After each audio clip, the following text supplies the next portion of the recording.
இப்ப சீமான் அப்படின்னு ஒருத்தர் ஒரு 15 வருஷமா ஒரு அரசியல் கட்சி நடத்துறாரு. இப்ப அவர் என்ன சொல்றாருன்னா, நான் வந்து ஓட்டுக்கு காசு தர மாட்டேன் அப்படிங்கிறாரு. பெண்களுக்கு சரிக்கு சமமாக வாய்ப்பு கொடுத்துட்டு இருக்கிறாரு. உலகத்திலேயே எந்த கட்சியும் கொடுக்கல, அந்த கட்சிக்கு மட்டும்தான் சரிக்கு சமம், ஆணும் பெண்ணும் சமம் அப்படிங்கிற மாதிரி ஒரு வாய்ப்பு கொடுக்குறாங்க. இன்னொரு பக்கம் பார்த்தீங்கன்னா கல்வியை இலவசமா தருவேன் அப்படின்னு. அந்த வீடியோ பாருங்க கடைசி வரைக்கும். அந்த பேட்டி கேட்குற ஆள் நொந்திருப்பான். இந்த மாதிரி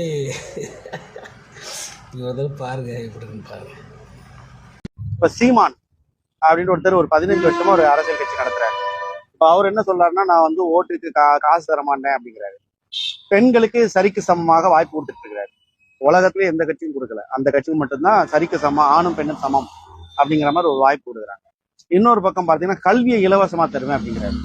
பெண்களுக்கான பாதுகாப்பை பத்தி அதிகமா பேசக்கூடிய கட்சி நாம் தமிழர் கட்சி தான். சரிங்களா? ஓட்டுக்கும் காசு கொடுக்கறது இல்ல. இன்னொரு பக்கம் விஜய் அவர்கள் புதுசா ஒரு கட்சி ஆரம்பிச்சிருக்காரு, தமிழக வெற்றி கழகம் அப்படின்ட்டு. இந்த ரெண்டு கட்சியில இல்லப்பா, இந்த கட்சிக்கு நாம இந்த வாட்டி ஒரு ஓட்டை மாத்தி போட்டா அவங்க நல்லது செய்வாங்க, நம்மளோட வாழ்க்கையில சில மாற்றங்கள் வரும். இப்ப நீங்க சொன்னீங்களா 100 ரூபா 200 ரூபா கரண்ட் பில்லு கூட நாளைக்கு கட்டாம போகலாம் அப்படின்னா எந்த கட்சிக்கு ஒரு மாத்தி போடலாம்னு நினைக்கிறீங்க? விஜய் தான் சொல்றேன். நடிகர் விஜய் தான். ஓகே, சரிங்க, நன்றி. காசே கொடுத்தாலும் பரவாயில்ல, அவர் தான் நல்லா இந்த வாட்டி. அப்படிங்களா? சரிங்க, நன்றி நன்றி.